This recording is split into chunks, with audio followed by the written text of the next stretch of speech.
আসসালামু আলাইকুম, welcome to my YouTube channel. তো আজকের ভিডিওটা একটু স্পেশাল, কারণ for the very first time আমি পাবলিকলি কোনো একটা সোশ্যাল প্ল্যাটফর্মে আমি আমার অ্যাডমিশন জার্নি শেয়ার করতে যাচ্ছি। এর আগে কখনো কোথাও শেয়ার করা হয় না বা কোনো কিছু বলাও হয় নাই। তো এত গুছিয়েও বলতে পারবো কিনা জানি না, কিন্তু আমি একদম র স্টোরিটা শেয়ার করার চেষ্টা করব। হয়তো অনেকে রিলেট করতে পারবেন, আবার অনেকে পারবেন না, কারণ এই অ্যাডমিশন জার্নিটা এক একজনের ক্ষেত্রে এক এক রকম হয়। তো আমি আমারটা শেয়ার করছি।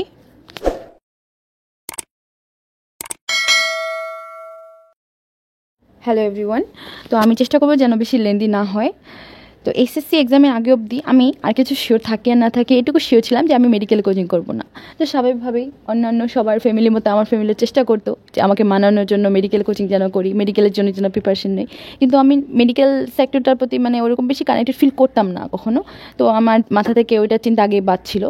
আর আমি বেসিক্যালি এসএসসি লেভেলে অ্যাডমিশন নিতে আমার এটা ভাবি নাই, যেটা আমার ভুল হয়েছে, আসলে ভাবা উচিত। কারণ যদি আমি এসএসসি লেভেলে থাকতে এটা ভেবে রাখতাম যে আমি কোন দিকে যেতে চাই, তাহলে আমার পরবর্তীতে অ্যাডমিশন টাইমে কনফিউশন হতো না। তো এটা আমি ভুল করছি। আমার মনে হয় সবার আগে থেকে ঠিক করে নেওয়া উচিত যে আমি এদিকে যেতে চাই, আমার ক্যাপাবিলিটি এটা করার, আমার স্বপ্ন এটা। তাহলে পরবর্তীতে কোনো কনফিউশন হয় না, আপনি ওইটার জন্য চেষ্টা করতে পারবেন। আর যদি না হয় বাই এনি চান্স, তাহলে সেকেন্ড টাইম ওই জিনিসটার জন্যই আবার ট্রাই করতে পারবেন। এরকম কোনো কনফিউশন থাকে না যে আমার এটা হলো না, এটা এখন এটা করবো কিনা। তো গোলটা ফিক্স থাকলে কি হয়, ওইটার জন্যই 100% এফোর্ট দেওয়া যায়। তাই এটা আগে থেকে ফিক্স থাকলে ভালো হয় আমার মনে হয়, কিন্তু এটা আমার ভুল ছিল। তো এইচএসসি এক্সাম শেষ হওয়ার পর আমি যখন অ্যাডমিশনে কোচিংয়ের জন্য ভর্তি হতে হবে, তখন আমি কনফিউজড হয়ে যাই এই দুইটার ভিতরে, যে আমি ইঞ্জিনিয়ারিং কোচিংয়ে ভর্তি হব নাকি ভার্সিটি কোচিংয়ে ভর্তি হব। আর আমার প্ল্যান ছিল হচ্ছে এরকম যে আমি একটা ভালো ইউনিভার্সিটিতে ভালো একটা ইঞ্জিনিয়ারিং সাবজেক্ট নিয়ে পড়ব। তো যেহেতু আমার আগে থেকে ইঞ্জিনিয়ারিংয়ের জন্য প্রিপারেশন ছিল না, আমি এই ইন্টার থেকেই হচ্ছে অ্যাডমিশনের জন্য ইঞ্জিনিয়ারিং যে বুকসগুলো থাকে, প্রিপারেশন বুকস, সেগুলো আমি প্র্যাকটিস করি নাই। তো আমি এটুকু অন্তত আমার আন্দাজ ছিল, আমি যদি এখন 3 মাসের মধ্যে চেষ্টা করি রুয়েটের জন্য, হয়তো আমার হবে না ওই রকমভাবে। তো আমি ওই রিস্কটা না নিয়ে আমি ভাবছিলাম এরকম যে একটা ভালো ভার্সিটিতে ভালো একটা ইঞ্জিনিয়ারিং সাবজেক্ট আসবে। তো আমি অনেক ভাইয়া আপুদের সাথে প্লাস আমার বাসার মানুষের সাথে পরামর্শ নিই যে কি করা যায়, ইঞ্জিনিয়ারিংয়ে ভর্তি হবো নাকি ভার্সিটি ভর্তি হবো। তো অনেকে বলতো যে ইঞ্জিনিয়ারিং কোচিং করলে ভার্সিটিতে এমনি হয়ে যায়, আবার অনেকে এরকম কথাও বলতো যে ভার্সিটির আর ইঞ্জিনিয়ারিংয়ের পড়াটাই হচ্ছে আলাদা, ওইটাতে ক্যালকুলেটার না, ওইটাতে ক্যালকুলেটার আছে, তো হবে না ওইভাবে।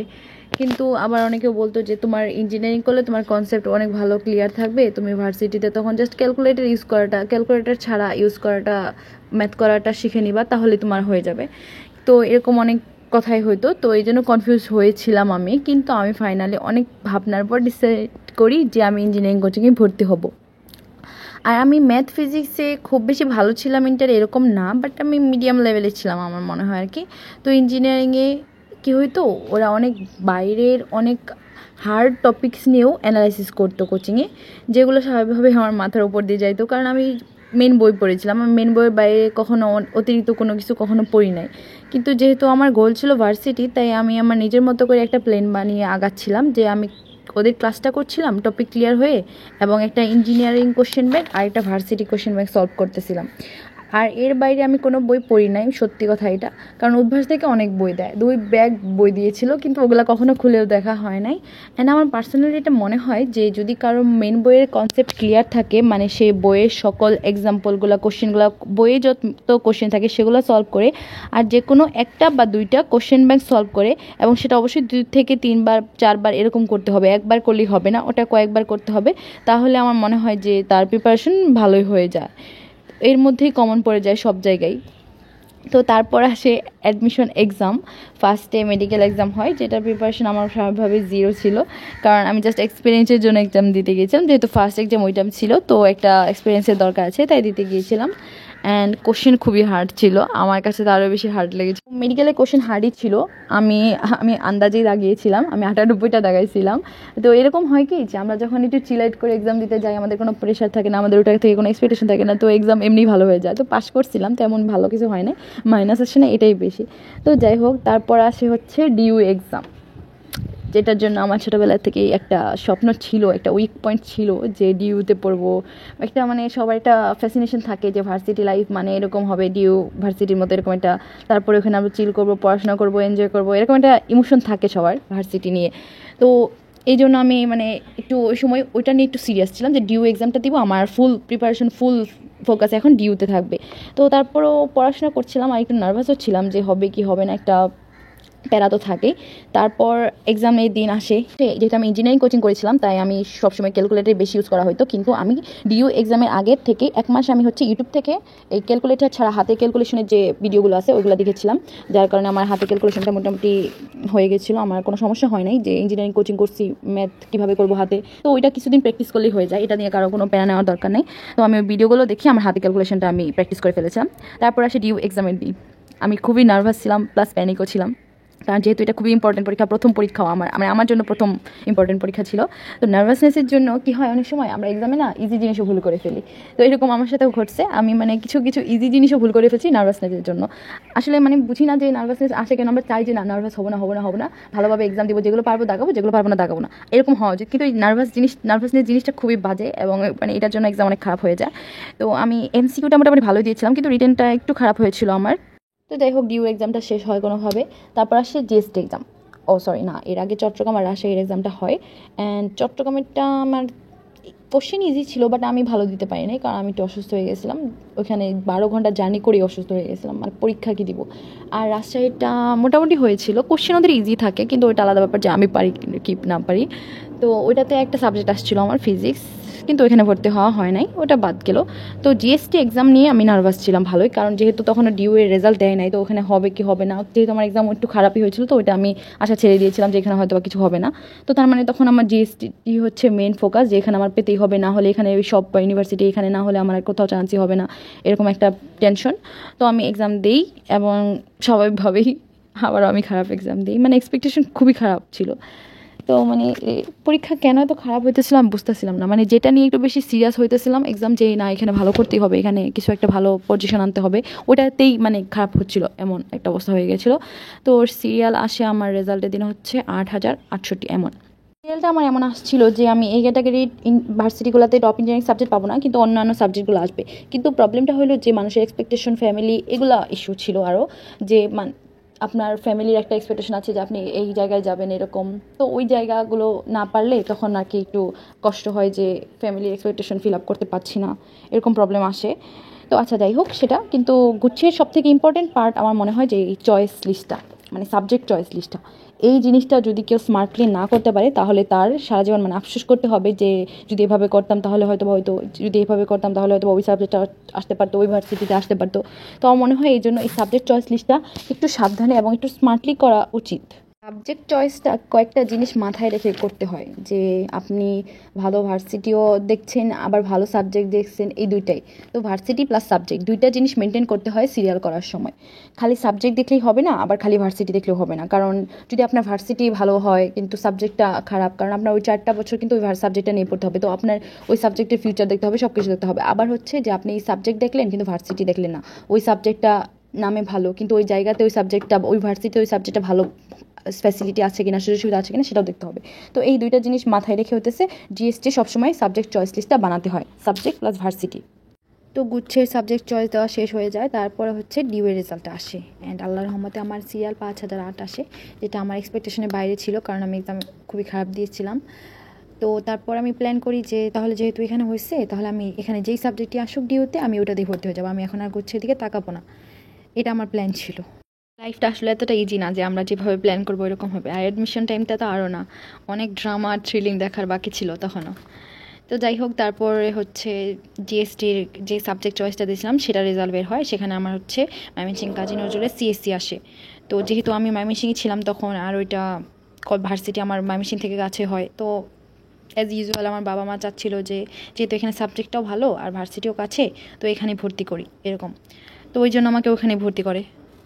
তো আমি ভাবছিলাম ব্যাপারটা এরকম হবে যে আমি ডিইউতে ভর্তি হব, আর জিএসটিতে যেহেতু আসবে সাবজেক্ট তাই মাইগ্রেশনটা অন করে রাখবো, যে লাস্ট অবধি কোথায় যায় কোন পর্যন্ত আসে এটা দেখতাম।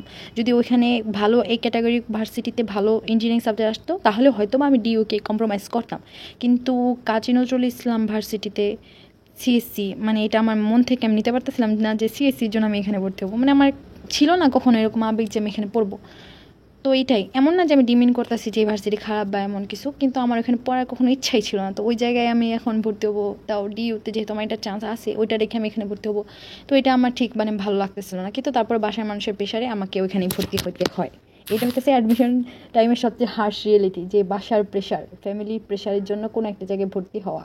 কিন্তু সব থেকে বাজে সময়টা আমার তখন আসে যখন আমার কবি নজরুলেও ফর্ম জমা দেওয়ার ডেট চলে আসে আর ডিউএ ভর্তি ডেট চলে আসছে। তার মানে ওই টাইমটাতে আমাকে ডিসাইড করতে হবে, ফাইনালাইজ, যে আমি এখানে ভর্তি হব নাকি ওইখানে ভর্তি হব। তো ওই মোমেন্টে আমার ফ্যামিলির মানুষ আমাকে কবি নজরুলে ভর্তি করে দেয়। অ্যান্ড ডিউএ যেদিন লাস্ট ডেট ছিল কনফার্ম করার, ওই দিন আমার ওটা ক্যান্সেল হয়ে যায়। তার মানে ওইটা আর আমার সুযোগ নাই, তো আমাকে এখানে ভর্তি করতে হয়। অ্যান্ড সব থেকে আরও বড় কথা হচ্ছে যে আমার মাইগ্রেশন অফ করে দেওয়া হয়। তার মানে আমার এটা চেঞ্জ হওয়ার সুযোগ নাই, আবার ডিউএর সুযোগ নাই। আমাকে এখন কবি নজরুলেই পড়তে হবে, আমার ভাগ্য এখানে আমার মেনে নিতে হবে, এমন একটা ব্যাপার ছিল। মানে আমি বুঝে ফেলেছিলাম যে আমার আর কিছু করার নাই, আমার ভাগ্য এখানে, আমার এগুলাই মানে নিতে হবে, আমার আর কিছু করার নাই, আমাকে এখানে অ্যাডজাস্ট করতে হবে, আমার এটাই ভাগ্য, বাস এরকম একটা সিচুয়েশন ছিল আমার। তো এই সব কিছু শেষ হয়ে যায়। তো তারপর আসে হচ্ছে এগ্রি জিএসটির এক্সাম, যেটা নিয়ে আমার কখনো কোনো প্ল্যান ছিল না।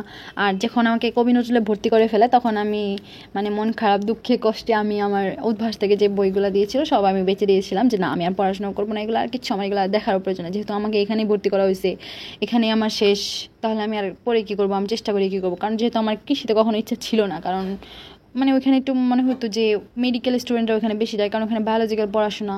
তো আমি যেখানে কখনো ইন্টারে বায়োলজিতে ইন্টারেস্টেড ছিলাম না, আমি মেডিকেলের প্রিপারেশনে ইন্টারেস্টেড ছিলাম না, তো ওই জায়গায় আমি কৃষি বায়োলজিক্যাল ওইখানে পড়াশোনায় আবার কেন যাব, তো ওইটাতে আমার ইন্টারেস্ট ছিল না কখনোই। বাট যেহেতু আমি ময়মনসিংহে ছিলাম তখন, আর এক্সামও বাওয়ে আমার সিট পড়েছিল, কারণ ফর্ম যেহেতু তোলা হয়ে গেছিলো আগেই। তো এক্সামের দিন আমার ভাই আমাকে জোর করে বলছে যে চল এক্সামটা দিয়ে আয়, জাস্ট চান্স পাওয়া না পাওয়া কিছুই না, জাস্ট এক্সামটা দিয়ে আয়। তো এই জন্য আমি যাই, কিন্তু আমার কিন্তু এই জিএসটি এক্সামের পর থেকে আমি আর কখনো বই খুলেও দেখি না। আমি মানে এত ডিপ্রেশনে ছিলাম যে আমার এখানে যেহেতু আমার ভাগ্য সেট হয়ে গেছে, আমি আর কেন পড়বো, আমি আর কেন চেষ্টা করবো। কারণ এমন তো হতে পারতো না যে আমি সেকেন্ড টাইম আবার ট্রাই করতাম, কারণ যেহেতু এক বছর শুধু শুধু মিস দেওয়াটা আসলে বোকামির কাজ হয়। তো আমি ওখানেই ভাগ্য মেনে নিয়েছিলাম। তো তারপর হচ্ছে আমি জিএসটির এক্সামটা দিতে যাই। অ্যান্ড যেহেতু প্যারা ছিল না চান্স পাওয়া না পাওয়ার, তাই আমি চিল মোডে পরীক্ষা দিতে যাই, যেগুলো পারছি দাগাইছি, যেগুলো পাই নাই দাগাই নেই, পরীক্ষা দিয়ে নাচতে নাচতে বের হয়ে গেছি। তো এইটার রেজাল্টের দিন মানে খুবই শকিং ছিল এটা, যে এটা এখানে কোনো এক্সপেকটেশন ছিল না, এখানে একটা ভালো সিরিয়াল আসে, ভালো সিরিয়াল মানে 945 সিরিয়াল আসে আর কি। তো এটা আমার জন্য তো এক্সপেকটেশনের বাইরে, কারণ আমি এটা প্রিপারেশন নিয়ে আমার কোনো আশাও ছিল না এখানে। ওই জায়গায় এখানে একটা ভালো পজিশন চলে আসে, আর যেখানে আমি এত চেষ্টা করলাম, এত এফোর্ট দিলাম, ওই জায়গায় আমার আসলো না। তো আমার এখন সামনে হচ্ছে দুইটা অপশন আসে, যে আমি ময়মনসিংহ কৃষি ভার্সিটিতে পড়বো নাকি কবি নজরুলের সিএসসিতে পড়বো। কারণ আমার বাওয়ে হচ্ছে এগ্রিকালচার সাবজেক্ট আসবে না, অন্যগুলো আসবে। আর হচ্ছে যেহেতু আমার এগ্রিতে ইচ্ছা ছিল না, তো আমি একটু ডাউটে ছিলাম যে আমার কি আসলে এখানে পড়া উচিত নাকি কবি নজরুলেই পড়া উচিত। তো তারপর আমি কিছুদিন এগ্রি জিএসটি ভার্সিটিগুলো আর এই সাবজেক্টগুলো নিয়ে অ্যানালাইসিস শুরু করি, যে এখানে কেমন সুযোগ সুবিধা, ফিউচার কি, এগুলো নিয়ে। তো আমি তারপর এগ্রিকালচার সম্পর্কে জানতে পারি, যে এগ্রিকালচার অনেক ভালো একটা সাবজেক্ট, এরকম জানতে পারি। অ্যান্ড যেহেতু আমার বাওয়ে এগ্রিকালচার আসবে না আর আমার অন্যগুলোতে এগ্রিকালচার আসতে পারে, তো আমি তারপর সিরিয়াল দেখা শুরু করি যে বাওয়ের পরে কোনটা ভালো এরকম। তো তারপর আমি সাউ সম্পর্কে জানতে পারি, মানে এর আগে আমি জানতামও না যে ঢাকায় এই নামে এগ্রিকালচার ইউনিভার্সিটি আছে। মানে তো তারপর আর কি আমি এখানে সম্পর্কে একটু অ্যানালাইসিস করতে থাকি, শেরেবাংলা এগ্রিকালচার ইউনিভার্সিটি সম্পর্কে একটু দেখতে থাকি সব জায়গায়, এবং সাবজেক্ট এগ্রিকালচার সাবজেক্টটা নিয়ে অ্যানালাইসিস করতে থাকি। তারপর আমি ফাইনালি ডিসাইড করি যে আমি এগ্রিকালচার সাবজেক্ট নিয়ে ভর্তি হব এবং ঢাকায় শেরেবাংলাতে ভর্তি হব। মানে এই মোমেন্টটা আমার জন্য একটু টাফ ছিল, কারণ এই যে তখন ঢাকা ইউনিভার্সিটিতে ভর্তি হলাম না, এটা ঢাকায় ছিল, দূরে ছিল, ময়মনসিংহ ভর্তি হলাম, আর ওই জায়গায় এখন আবার ঢাকায় আসছি। তো একটু আমার জন্য সিচুয়েশনটা চাপ ছিল, বাসায় ট্যাকেল দেওয়া। কিন্তু আমি এবার আর মানে কনফিউজড হই না এবার আমি, কারণ আমি একদম ফাইনালি ডিসাইড করে ফেলছিলাম যে আমি এগ্রিকালচারে ভর্তি হবো এবং সাউয়ে ভর্তি হবো। অ্যান্ড তারপর আমি হচ্ছে সব সাবজেক্টের চয়েস লিস্ট করার সময় প্রথমে 1 নম্বরে বাওয়ের এগ্রিকালচার দিই, তারপর হচ্ছে শেরেবাংলা এগ্রিকালচার দিই। জানি যে শেরেবাংলাটা আসবেই, বাওয়েটা আসবে না এটাও জানি। দেন তারপর আমার শেরেবাংলার এগ্রিকালচার আসে এবং আমি এখানে ভর্তি হয়ে যাই। আর সব থেকে ইম্পর্টেন্ট ব্যাপার হচ্ছে এই যে আমি সিরিয়ালটা দিয়েছি এইভাবে, বাওয়ের পরে সাউয়ের এগ্রিকালচার, এটা আমার বাসায় আমার আব্বু আম্মু জানতো না, এটা আমি আর আমার ভাই দুজন মিলে প্ল্যান করে এরকম করছিলাম যে জাস্ট যাতে ওইটাই চলে আসে। আর এটা হচ্ছে এটাই এখানেই ভর্তি হতে হয়েছে এই জন্য, কারণ তখন আছে যেহেতু এখানে ভর্তি হবো এই জন্য কবি নজরুল থেকে আমি সার্টিফিকেটগুলো তুলে নিয়ে আসে পড়ছিলাম। তার মানে ওখানে আমার অপশন নেই, আমার এখন এখানে ভর্তি হবে এরকম একটা। তো তারপর আমি এখানে ভর্তি হই। তো এখন হচ্ছে আমি এখানে হ্যাপি কি হ্যাপি না এটা যদি বলি, তাহলে আমি যদি ফিউচারটা দেখতে চাই, যে না আমার ফিউচার 4 বছর পরে আমি নিজেকে কোন জায়গায় দেখতে চাই, তাহলে ওইটা যদি চিন্তা করি তাহলে আমাদের কাছে মনে হবে যে এটা ঠিক আছে। তো ইঞ্জিনিয়ারিংয়ে না পড়ার আফসোস আছে, কিন্তু ওইটা নিয়ে তো আর বসে থাকা যাবে না, ফিউচার তো সামনের দিকে নিয়ে যেতেই হবে। তো এই জন্য এখন নিজেকে এটার সাথে অ্যাডজাস্ট করার চেষ্টা করছি। আর এগ্রিকালচার অবশ্যই ভালো কিছু করা সম্ভব। আর হচ্ছে যে এই ঢাকা আসার পর আরেকটা জিনিস যেটা খারাপ লাগে আমার, সেটা হচ্ছে যে ঢাকায় আসছি কিন্তু ঢাকা ইউনিভার্সিটিতে ভর্তি হতে পারলাম না, এটা একটা আফসোস আছে, যেটা থাকবেই আমার সারা জীবন।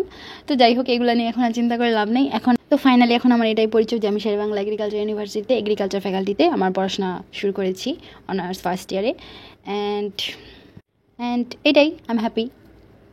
তো যারা অ্যাডমিশন দিচ্ছ তাদের জন্য আমার এটাই পরামর্শ থাকবে যে প্লিজ তোমরা কোনো কিছু করার আগে ডিসিশনটা আগে থেকে একটু ফিক্সড করে নিও যে তোমরা কী করতে চাও, কোন জায়গায় নিজেকে দেখতে চাও, ওটার জন্যই এফোর্ট দিও। কিন্তু যদি ভাগ্যক্রমে সেটা না আসে তাহলে সেকেন্ড যে অপশনটা হবে সেটাও ভেবে রাখো যাতে ওইটাতে যেতে পারো।